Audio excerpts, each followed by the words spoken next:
The little blue line was taking a long time. Okay, I think it's working. Yay! We're here. Thank you so much for being here with me on this rainy, thundery day. Thank you for inviting me. Yeah, of course. I want to remind everybody just the whole purpose of the podcast and the podcast is just that I really believe that business can be better and that it should be better. So I try to find people who can come on and share their experience, their knowledge, their expertise to help the people who are listening have better businesses, better lives. And like you said a few minutes ago, like it's all one, it's all connected, right? It really is. Yeah, awesome. So then I'd love to have you tell people a bit about yourself. I don't like doing people's bios. I always feel like I never do them justice, but I do want to tell them why I asked you to come. I've known you for years, and I remember when you started a business. I'm starting a business, and a lot of people do that, but nobody actually that I know in our local area, in my circle of friends, nobody has done what you've done. And it's been really impressive. And a lot of people that I work with have looked to you as a role model when they're starting their own businesses or they're growing their business. And so I've had enough people ask me, I told you earlier, somebody asked me if Ashlyn and her husband do coaching for couples who run businesses. So I thought I got to get her on here. So that's why I wanted to talk to you. Oh, well, thank you so much for having me. As Kelly alluded, my name's Ashlyn Gunderson, previously Ashlyn Merriman. I've been married now for almost 2 years, but people still know me as Ashlyn Merriman, so I always have to preface with that. I'm a business owner. I own Perfectfit4u nutrition and training services. And here in Lethbridge, I started the business back when I was like 20 years old and still a university student. And now I'm 28. We're 7 years deep into business. And I love my job. I love my career. And I really do love being a coach, but I also love being a business owner. So I'm really excited to share anything I can with you guys. I will say I'm not a business guru, but I'm a passionate person who tries really hard. So I think that has what catapulted my business forward, not because I know all the strategies or techniques, but I'll share with what I can. Yeah, I think too, people are attracted to you, right? The people that, kind of feel good to be around, like the people who, like you attract, do you know what I mean? So I feel like people who have their personal life figured out, their personal development figured out, it's not necessarily that business is easier for them, but things tend to go their way, more often than not when they're able to focus on positive things and be happy in who they are.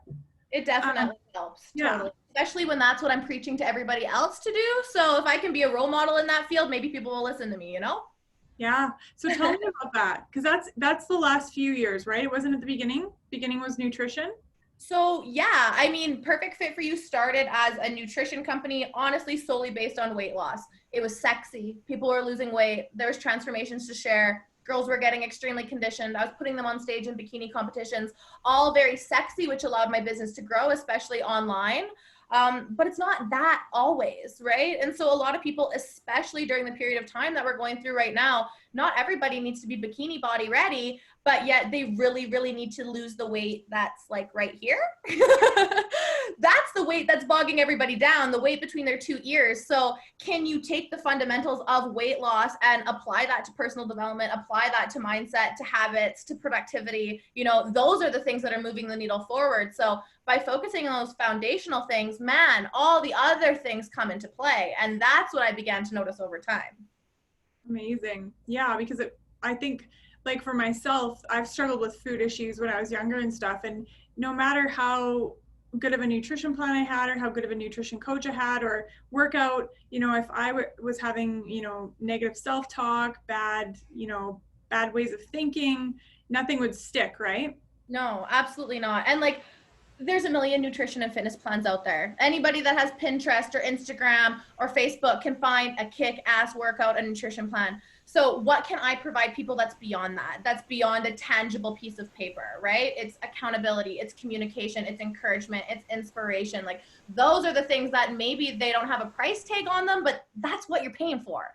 You're paying for it coaching. And obviously as a business coach, the same thing. It's not about the worksheet you're going to give them. It's about the strategies, about the talk, about the accountability, about the follow through.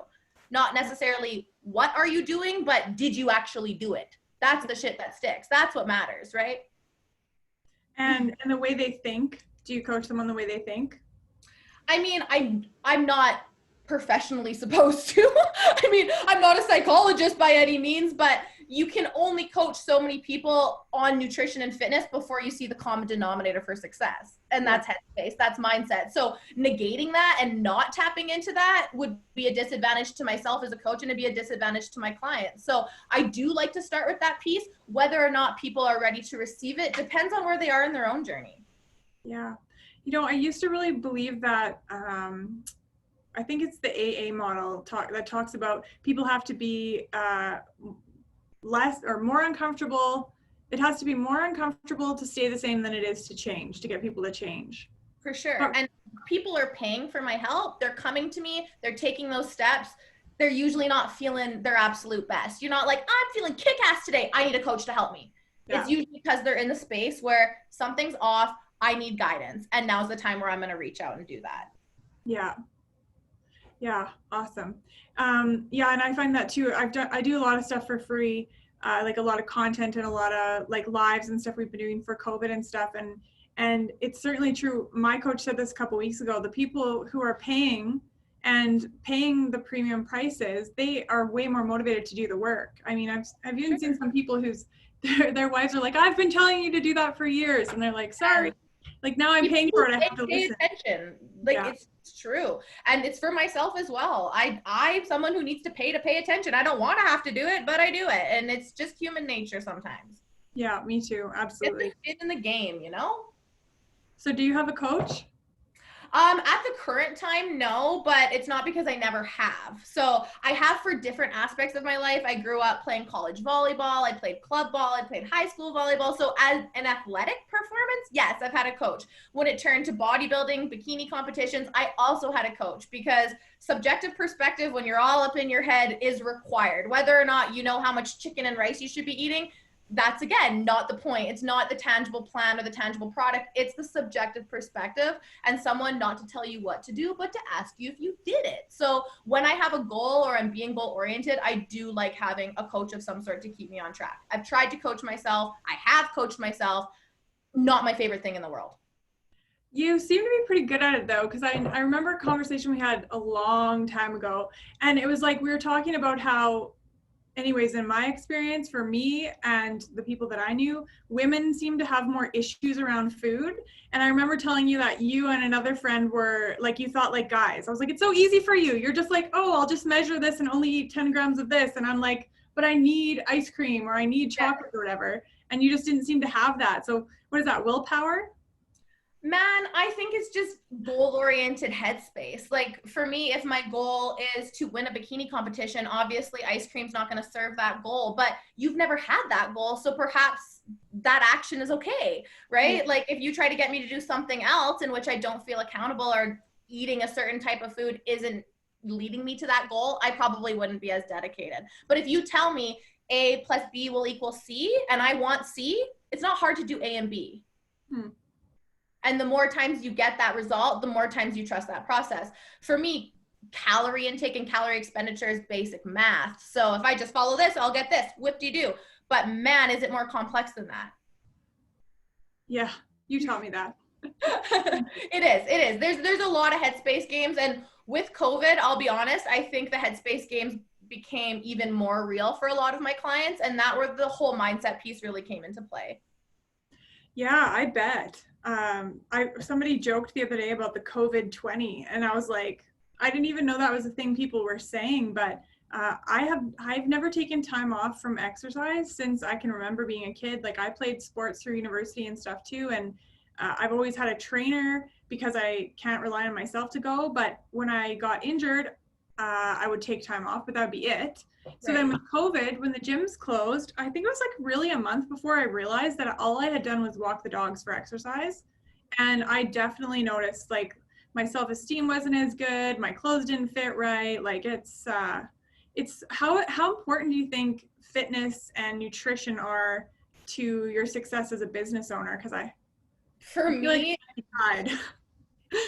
me, it's what makes my routine, right? So like for me, daily exercise and what I eat is the foundation of my routine. I don't have kids. I don't have other people right now that I have to be at their soccer practice or care about their routine. So my routine is my life. So if I can structure my day around my workout, it's one thing off my to-do list. You know, as soon as you get one thing tackled, you want to do the next thing and the next thing and the next thing. So that's something that for me is an easy thing to tackle. So if I get it done at 6 a.m., well, by 7 a.m., I'm ready to do the next thing. So for me, it does keep me on track. And if I'm not moving my body with intention, I don't feel like myself.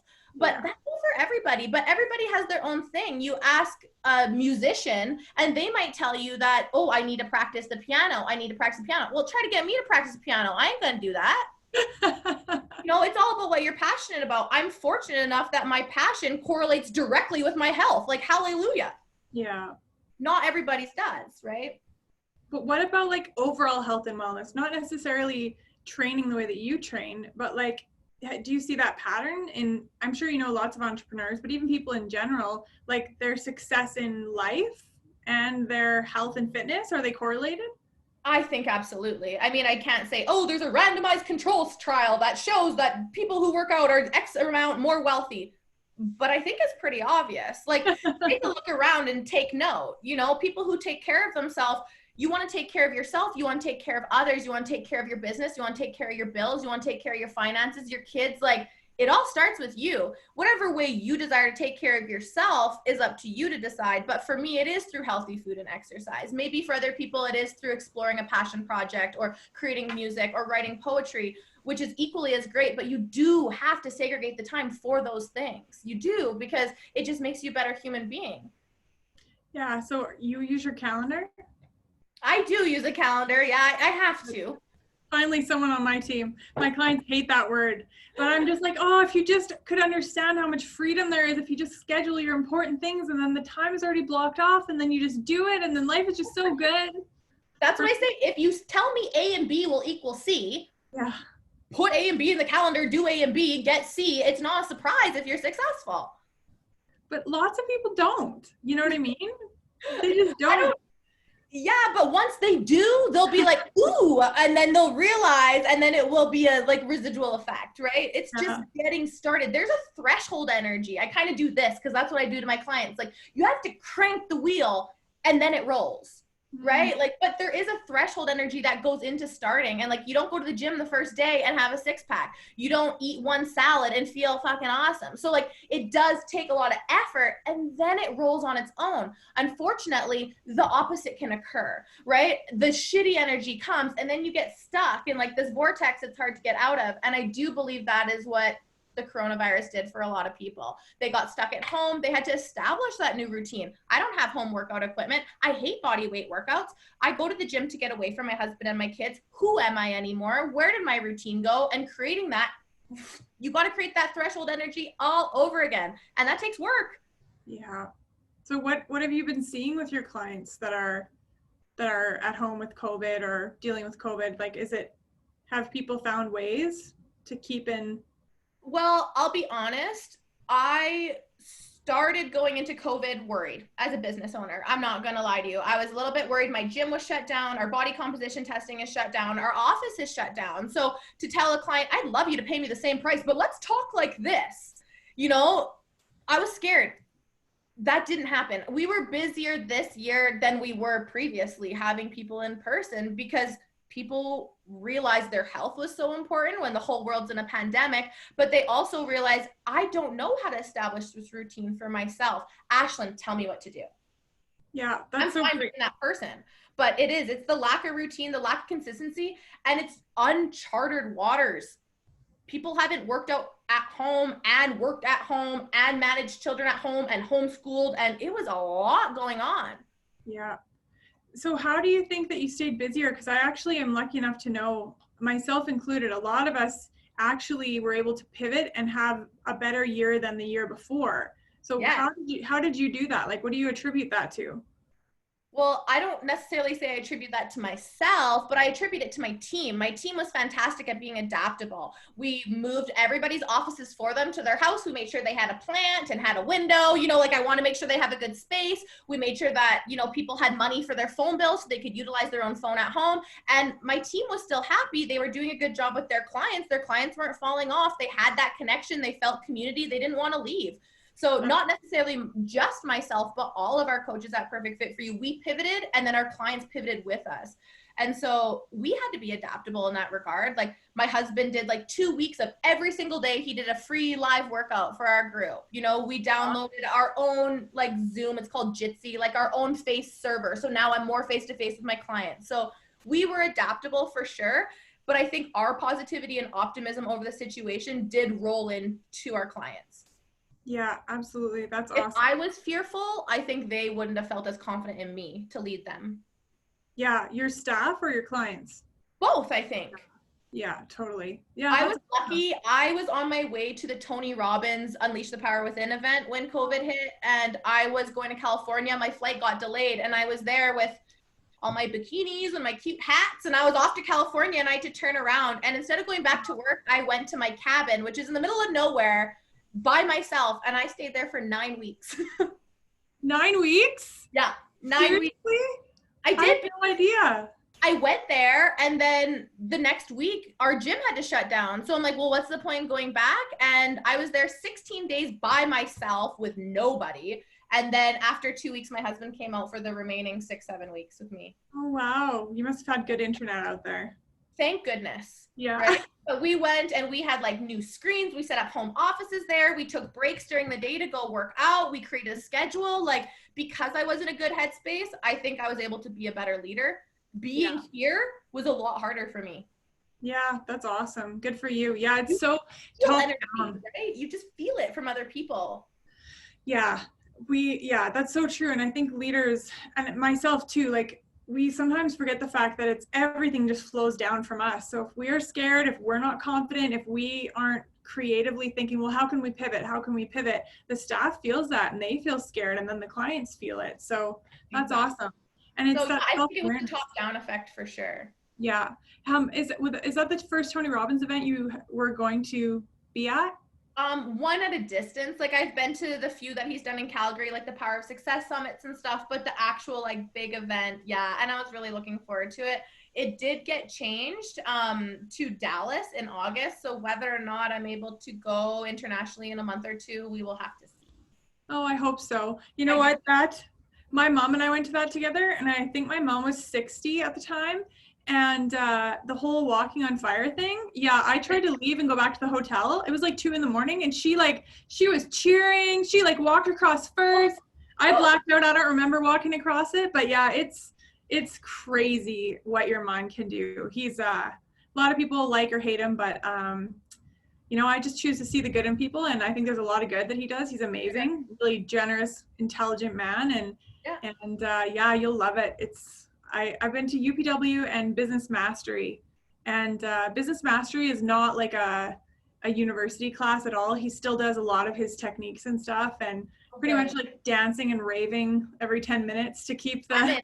I like it. So good. Yeah, he's so awesome. I think if you go to something like that, you have to play full out. Like, you have to go in ready to play full out, or else you're the weird one. Yeah. Like, you're the weird one if you're not doing the weird things. If you're not like, yeah, like, then you're the one sticking out of the group. So you just have to go in. Do you like Brendan Burchard? I do. Yeah, I do. Like, I haven't been to his event, but like, I've read High Performance Habits, and like, I've watched his YouTube material and stuff like that. His event is like just as good, but he doesn't like swear at people to. Actually, he did. He swore a few times. That's the last time I went to.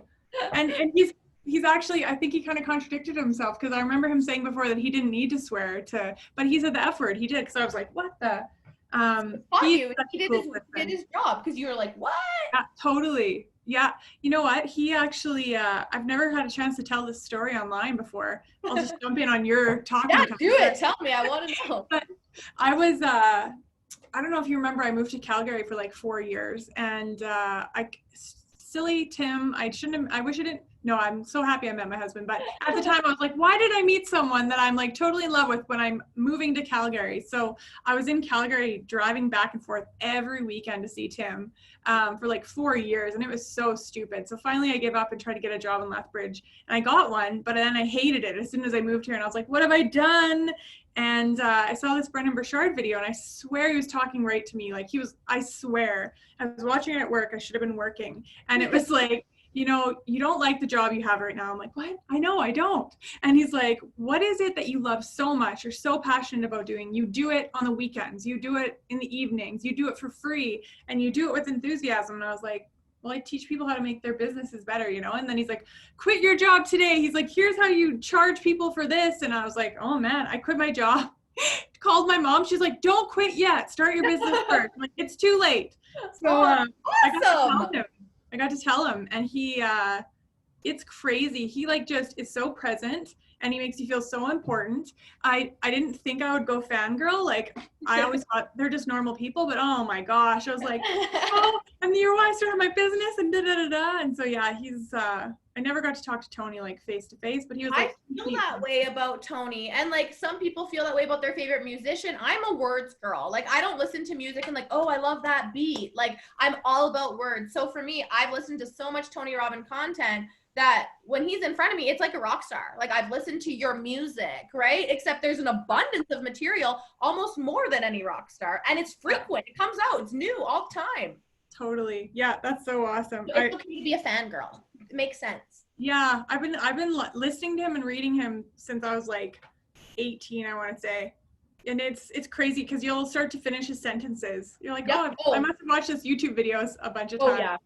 Yeah. I was telling my friend what he was going to say next the last time we were at our event. She's like, how do you know this? I'm like, well, he does kind of say the same shit. You notice that? All of them do, eh? Oh, yeah. And I have so much trouble with that. Like, I don't understand how they can teach the same things so passionately over and over again. But that seems to be the secret to success, is to really get those. Build confidence in what you're saying. Because you have said it so many times that you're like, this just rolls off my tongue. Yeah. You definitely have the energy of those two. I don't know a lot of people who have your energy. Oh, good. I think that's from nutrition and fitness. Yeah, if I could be a personal development speaker, I would love that. Like that is definitely on my list of goals at some point in my life for sure, is to be able to speak to a large group. But we'll get there. We're not there yet. I know you will, for sure. That's awesome. You. So tell us about working with your husband, because I've had people specifically use you as like their role models. Oh my gosh. To be honest with you, working with my husband, I don't know really that much different. So it wasn't like, oh my gosh, what is it like to finally work together? I mean, we don't really know any different. When our relationship started is when our business relationship started. So it's always been intertwined for us. I did run Perfect Fit for You by myself for about 1.5 years, 2 years before I met Rob.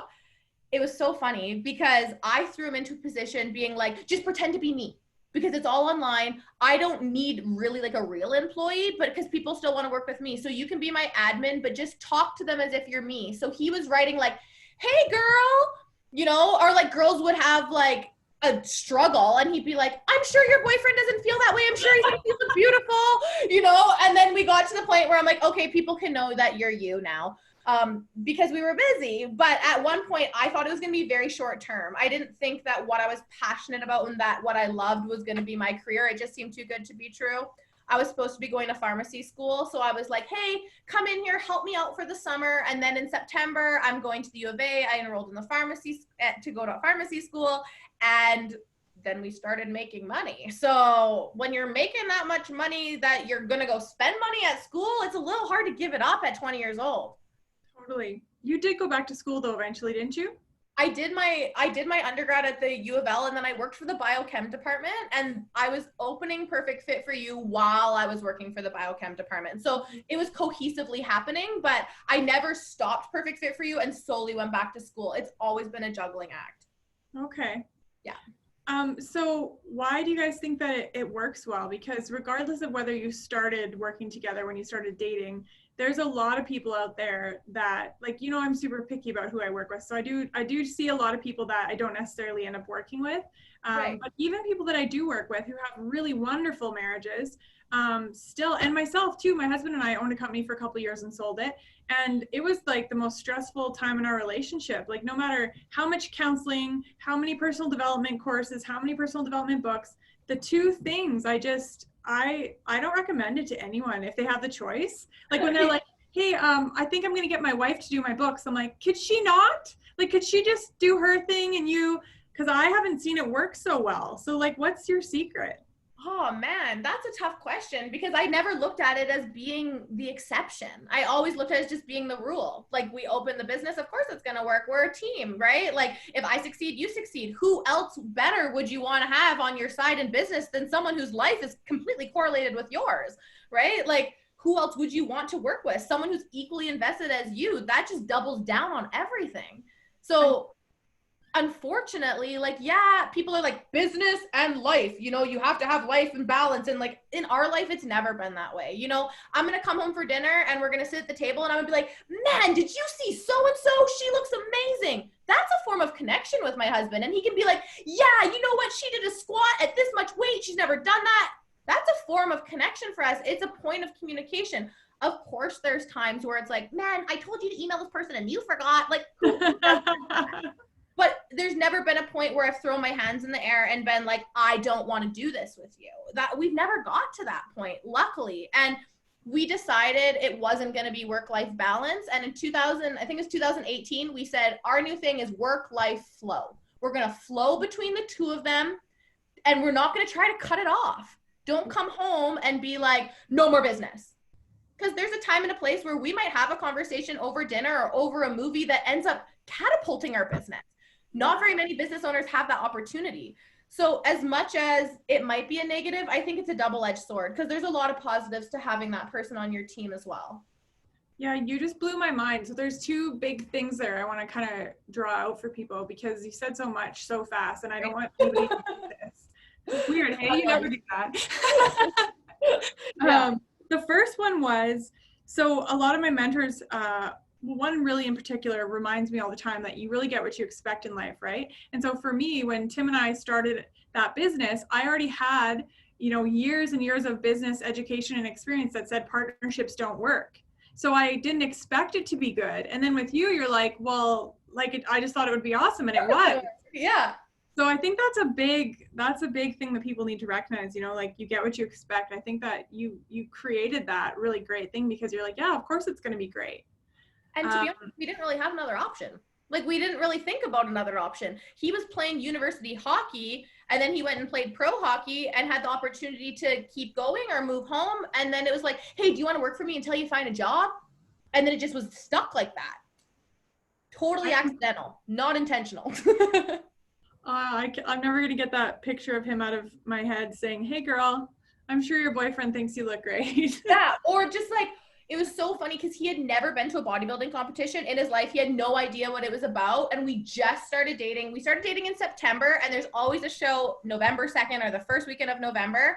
And I had 18 girls in the show and they were going mad. And so I bought like this van and Robbie drove it with all the girls in the back. They're all like drinking their water, eating their asparagus, cranky AF.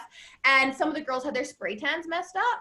So we had to go buy this like Dream Tan, which is a product that fixes spray tans. And I was so busy in the morning. The girls were lined up outside my bathroom. Rob's sitting on the toilet and each girl's coming and he's patting their asses, tanning their bums, fixing their spray tan. I'm like, here's your new job, buddy. Like, welcome to your new life. And the girls loved him. Yeah, he's very lovable. I think didn't he have your swag at that first show? Oh, probably. And I remember you telling me to text him, and I remember texting the wrong number, and it was like this hilarious, it was like some crazy person, and I remember showing it to Rob, and he's like, that was not me. That's awesome. You guys are a great team. So before we get to the quick tip part, if you could give people like I think I've asked you a couple of times, like, what's your secret? What's your secret to success? Like, is there anything that when you look back, you think because I'm this way, I've succeeded? Or because I did I've succeeded? Well, my answer to that question was going to be my quick tip. So now you're going to stop me. Oh, no. The quick tip. It's okay. Let's do the quick tip. What's your quick tip? Let's combine them. Okay. So I got interviewed for a lot of like college classes. I'm always open to anybody who wants to interview me as a business owner because I integrated myself at the university with different profs doing different independent studies, and I got my education through experience. So anytime I can provide someone with any kind of help, I'm there. And my advice is always start small. I started my business very small and doing a wicked job with the small people I had. I never started my business thinking this is going to be a multi-million-dollar business. I'm going to have 100 clients. I'm going to have all these people working for me. That was never my intention. It was genuinely, I'm going to pick 2 or 3 women and I'm going to change their freaking life. And that's what happened. I honestly, my first 3 clients, they all ended up losing over 50 pounds. They told everybody about me. They raved about me. And then their mom signed up, and then their mom's friend signed up, and then their sister's friend signed up. And then that is how I created the community that I have, is by starting very, very small, but thinking big, but always starting small. So when you walk into Perfect Fit for You, there's a big sign that says, think big, dream big, but start small. That's awesome. And that's always my advice, because you just can do a really good job, and word of mouth is the best form of advertisement. I mean, I spill my guts on social media. I market the crap out of my business, and it's still word of mouth on every intake form that brings me the most amount of clients. Do you get word of mouth online too? Like people talking about you online? Well, when people fill out their intake form, they will say, I was referred through, and then we have like Instagram, Facebook, word of mouth, and then a referral box. And so whether they heard about us from a friend online, they'll usually put their friend's name in there, and then we'll obviously send something out to their friend or whatever for referring them. So whether they heard about it online, I guess is hard to tell. But either way, it is seeing someone else's success and then being like, I think if they can do it, well, then I can do it. Yeah, that's so important. I was talking about that with a friend yesterday. It's like the people who are just looking for money, they completely miss the #1 requirement for any success is to do like an exceptional job, to have that customer be so pleased that they leave there raving. And if you're thinking about the millions instead of starting with the 1 or the 2, then you can't do that great of a job and nothing flows from there. That's awesome. I love that. And I love that it's on your wall. Thank you. And I do think the reason that Robbie and I work better is we are motivated by different things. So like Robbie is a lot more money motivated than me, to be honest. Like throughout COVID, I was like, yeah, just don't even pay me. Like that's fine. Even though I'm working like 60 hours a week, like I'm good, just whatever. Like I could care less, but I like being significant. I like being rewarded by people being like, my coach is amazing. Like if you just tell me I'm amazing and I helped you, I don't even need to get paid. Like that is what I see. Whereas he's like, no, Ashlyn, like money matters. You need to charge this person. And, you know, I'll see someone and be like, I just want to work with them. They seem really motivated. I want to help them. And he'd be like, but they can't afford it. Right. So we have that balance, and his passion isn't coaching. Like his passion isn't the same as mine. His passion is business and systems and management and people. And mine is fitness and nutrition and coaching and personal development. So like, those two, it's like a pendulum, and we're very opposite ends of the spectrum, but because we're both doing such a good job at what we are liking to do, it creates that like cohesive, I don't know, balance. That's awesome. That's really awesome. Yeah. Yeah. My mom always told me growing up that I would find someone who pulled out like my deepest issues because they would be so opposite of me. And then you would have the opportunity to like heal yourself. And I see a lot of people like, they kind of rub each other the wrong way and they like bring it up and then it just stays there and they don't get along super well. But my husband too has taught me so much. Like we're so opposite. When you said that, I was like, yeah, we're so opposite. But You've done the Enneagram? Like, do you believe in the Enneagram, or have you tried the Enneagram? Do you know what it is? No, I don't. Okay. So it's like a personality test, basically typing people from type 1 to type 9. It is like, sorry, my cat's scratching at my door. He's like, Mom! It basically types people as a personality type or an archetype, I guess. It's a self-awareness tool. That's what I tell my clients. I ask them to take these quizzes, not because I'm like, that's who you are. You're now in this box and you're a type 3. But it's more so, did that make sense to you? Did that bring out some self-awareness? Is what they said true? Tell me what parts are true. And then you kind of get to know each other. And Rob and I, on that scale, opposite. Which is frustrating. Sorry.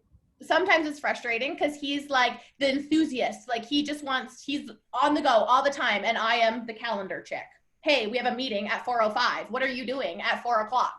Oh, I forgot, but I'm just hanging out. You know, he is a people pleaser to a T. He is like always on the go, always enthusiastic, full of passion. Whereas I'm like pulling the reins all the time, like schedules, routines, let's go. Interesting. Someone has to keep the structure and someone has to keep the fun. So have you guys done the 5 love languages? Yes.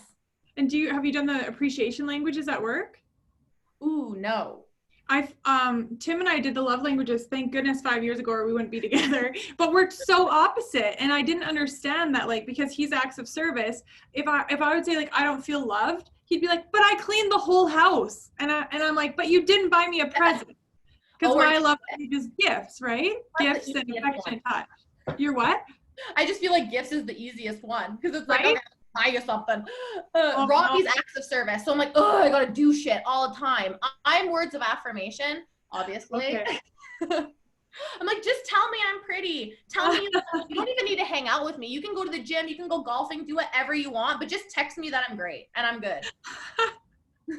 Oh, that's so good. I think, yeah, all those tests are really good for awareness. But I wanted to say really quick so that people know, the 5 languages of appreciation in the workplace are the same as the 5 love languages, but they are different for people. Like your love languages at home aren't necessarily the same as at work. But for me, I've been gifts forever. And I used to buy my staff so much, give them so much money, give them credit cards, like prepaid credit cards. And it wasn't working for a lot of people. Like, to the point where some even said they didn't feel appreciated. I'm like, but I've spent so much money on you. And then I found the appreciation languages in the workplace. And I found, actually, I have a chart right here. I'm like, I'm writing this down. Yeah, 5 appreciation languages in the workplace, but nobody has the same languages as me. And then most people, it's their least valued. So if I'm giving gifts, it doesn't land for them. And in some cases, if you appreciate people in the appreciation language that you prefer and not them, it makes them uncomfortable. Totally. So, yeah, so that stuff's really cool to look at. That's awesome. Yeah, I just think self-awareness is a key for self-growth. Like the more you're aware of things, the more you can do that introspection work, the more you can grow as a human being. And that's why I send those kind of quizzes to my clients. They're like, wait a second, where's my nutrition plan? I'm like, but just do this test, okay? Then I know how to coach you better. Did Tony Robbins send you the DISC personality profile? Yeah, me too. I can't remember what I was, but I could probably guess. Either. A D? I can't remember. I think a D. So what was the quick thing then? Start small. Yeah, think big, dream big, but start small. And then the rest of that sentence is actually start where you are with what you have, because what you have is plenty. That's awesome. Because I didn't have nothing when I started a business. I was running on it was barely even a scholarship. Like by the time you took my scholarship and masked it over the amount I was getting paid, it was equivalent to like $6.80 an hour. Like I was making no money. I lived in a duplex that my dad, thank gosh, was helping me pay for while I was in school. And then all of a sudden, I know this sounds terrible, but I just started making money because I was just so excited and I didn't even know what the hell to do with it. In 2014, I blew the shit out of all my money. I was like, I bought a new car. I was like, this is going to be over. This is going to be over before I know it. So I was not smart at all. I was terrible with my money, but I was also 22 years old. So what do you expect? Let yourself off the hook for that. But I think when you said this is going to be over, I think that's something that I definitely have to stay aware of. And I've seen it in a lot of other people too. When they start to succeed past like what they know or what they see around them, they kind of start to worry that the other shoe is going to drop. Yeah, like this kind of like it doesn't have to.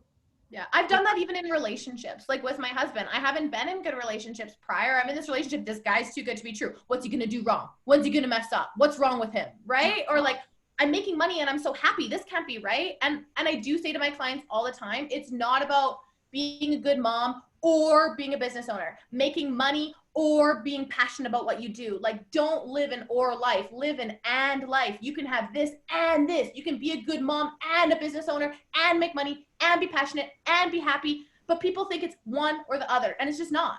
You can have it all. You really can, but you have to believe you can have it all or else you're not gonna. That's amazing. Yeah. I can't wait to see you on a stage one day. Maybe you'll be up there with Tony before he retires. I don't know though. He's getting a little cynical. I went to like the Tony Robbins follow-up thing where you had the opportunity to speak and then maybe open for him. I didn't win, but I sure as shit gave it a good shot. Like I went on the stage, but you got no time to plan. And then it was like, okay, 1, 2, 3, 60 seconds, sell yourself, tell your story. I didn't even know they did that. Yeah. Good for you. I would never have done that. Good for you. A big group. There's probably like 500 of us there and you had to literally just tell your story. And I don't know what my story is. like in a 60 seconds, right? It's so long. So it's hard to summarize it. And how do you judge a good speaker in 60 seconds? Well, I was just thinking they probably picked people based on their strategic objectives for their marketing plan. Like they might have needed somebody from this background or somebody with that skill. Yes. Yeah. And they picked one person out of everybody. Yeah. Oh, I would have picked you. Oh, thanks. They were pretty good. I'll be honest. I was probably one of the younger people in the room, and people had some pretty crazy stories.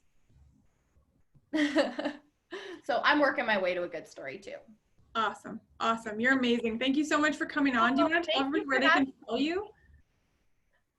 Did you say where can people follow me? Yeah, please. Yeah, please follow me. Crazy enough, usually I would say follow me on Instagram, which I want everyone to follow me on Instagram. It's Ashlyn_Gunderson. But my goal right now, because I want to write a book so bad, so kudos to you, because I remember when you wrote your book and now I'm in that position, like, oh my gosh, what a big mountain to climb. But I've started with a blog. My blogs are like 15 to 20-minute reads. So now I've put my blogs into audio. So no one can be like, I can't read for 20 minutes. You can listen to me for 20 minutes. So Authentically Ashlyn is the name of my blog. I've probably posted like almost 30 of them by now.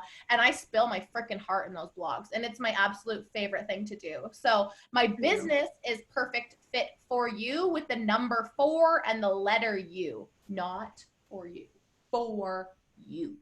And so Instagram, Facebook, all that jazz, we're there. Awesome. Awesome. Well, I can't wait to read your book. And yeah, I'm writing a business book now, and I looked at it this morning and I was just like it's in my calendar, and I was like, oh, it's so much. And so I just will type, like, I'll make myself do a page or something. You have to. Yeah. But I think there's times when you're feeling it, and that's when you got to just like hammer it out. Like, can you cultivate creativity? That's what I'm struggling with right now. Because to put it in my calendar to be like, you're going to write right now, to cultivate that creativity for me is very difficult, but you have to, or else it's never going to get done. Yeah, so I have like very different mentors that come from very different schools of thought. So this is one issue they disagree on. Like my one mentor says, if you don't feel like doing it, don't do it, because it's not going to be as good as if you felt like doing it. And then the other school of thought is like, but I can make myself feel like doing it, because I can, go through the emotional scale. I can do affirmations. I can look for what I'm grateful for. I can think about the end goal and the vision and get really excited about it. But yeah, I don't know. I'm stuck between those two schools of thought right now. So, I mean, it doesn't mean you can't just put things on paper when it's structured and when you have the time to do it. And then when you're feeling creative, go back through it and make it sexy and make it fun and make it more flirty when you have the creativity to put into it. That's what I try to do. I'm like, I want to write about this. This is me writing like I'm writing a science paper, and then I'll go back and make it have some poetry to it, I guess. Yeah, I think it'll be great. I find that my best ideas, including my writing, comes to me when I'm trying not to work. Like I'll go home and have a bath and I'll listen to Headspace, or I'll like have a glass of wine, put on sweatpants, and I'm like, and then it's like ding, ding, ding, ding. Like it's just like blog idea, chapter for the book, like idea for a client's marketing plan. And I'm just like, shut off. I want you to shut off. What do you do in those moments? Do you take advantage of them? Do you quickly write them down? Do you voice record? Like, what do you do to make sure you capture that? I email myself. Good. Or I put it in my calendar. Yeah, I voice record. I'm like, remember you had this really cool idea. Don't forget it. This is what it is.